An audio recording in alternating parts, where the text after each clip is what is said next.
کے گیا کہیں بھوک سے میرے لال گر نہ جائیں. کہتے ہیں ہامتے کامتے تینوں شہزادے مسجد میں داخل جو ہوئے تو بس ہماری قیمت پڑ گئی, مول پڑ گیا ہمارا.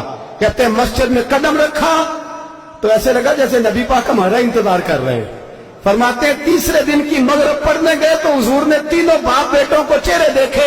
فرمایا علی یہ جبریل کھڑے ہیں اور فرما رہے ہیں تیرے 3 دن کا عمل خدا کو بھی بڑا پسند آیا ہے, محمد مصطفیٰ کو بھی بڑا پسند آیا ہے, بڑا پسند آیا ہے 3 دن کا عمل.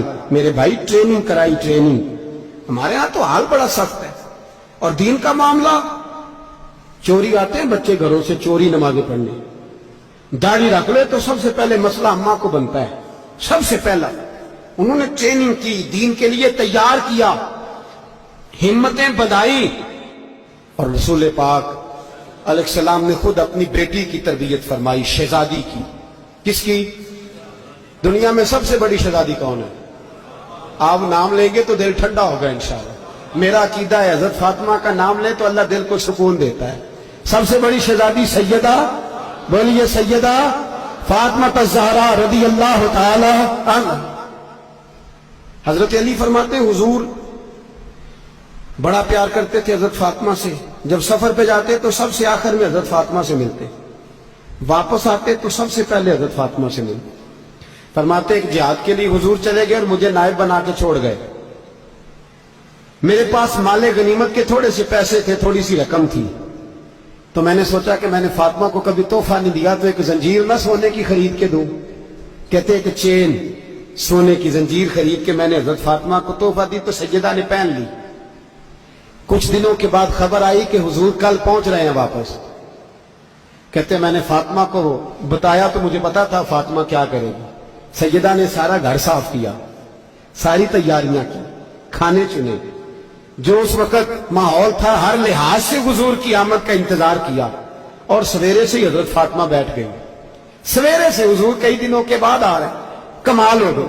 فرماتے ہیں جب محبوب تشریف لائے نا, پہلا قدم نبی پاک نے حضرت فاطمہ کے گھر کے اندر رکھا, السلام علیکم کہا. اور شیر خدا فرماتے جناب فاطمہ کو دیکھا اور نبی پاک واپس پلٹ گئے.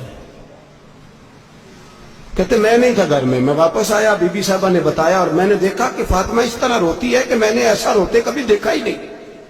فاطمہ ہوا کیا کا پتہ کرو. حضور چلے گئے پر بغیر ملے ہی چلے گئے. کہتی ہے میں مسجد گیا, میں نے کہا ایسا کیا ہو گیا کہ اتنا محبوب بغیر ملے رخصت ہو گئے. میں مسجد گیا اور جا کر کے میں نے دیکھا تو نبی پاک کی مسجد کے کونے میں بیٹھے. میں قریب بیٹھا, میں نے کہا یا رسول اللہ فاطمہ بڑا رو رہی ہے, کیا ہوا؟ کہتے نبی پاک کی آنکھوں میں بھی آنسو آ گئے, حضور بھی روئے. پتہ ہے نبی پاک نے کیا فرمایا؟ یہ تربیت ہے, اس طرح کربلا سجتی ہے.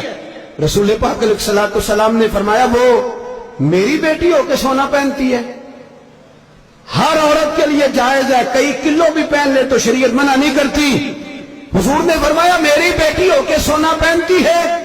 اگر فاطمہ بھی سونا پہنے گی تو امت کی غریب بیٹیاں کس کے طریقے پہ چلیں گی؟ غریب بیٹیاں کس کے طریقے؟ جو باپ مجبور ہو کے 12 بندوں کے ساتھ بیٹی کو رخصت کرے گا وہ کہہ تو سکے گا نا میں اس طرح شادی کر رہا ہوں جس طرح مصطفیٰ نے فاطمہ کی تھی, وہ کہہ تو سکے گا نا. لیکن اگر یہ بھی سونے پہنے گی تو پھر نقشے قدم کیسے متعین ہوں گے؟ حضرت شیر خدا واپس آئے, کہا فاطمہ یہ تیری چین رسول پاک کو پسند نہیں آئی. بھائی یہ حقیقتیں سمجھو. جب بچوں کے ماحول کے اندر یہ رنگ, کیسے بیٹیاں سسرال میں جا کے گزارا کریں گی جب تو جان ہی نہیں چھوڑ رہا, جب تو ان کو طریقہ سلیقہ سکھا ہی نہیں رہا.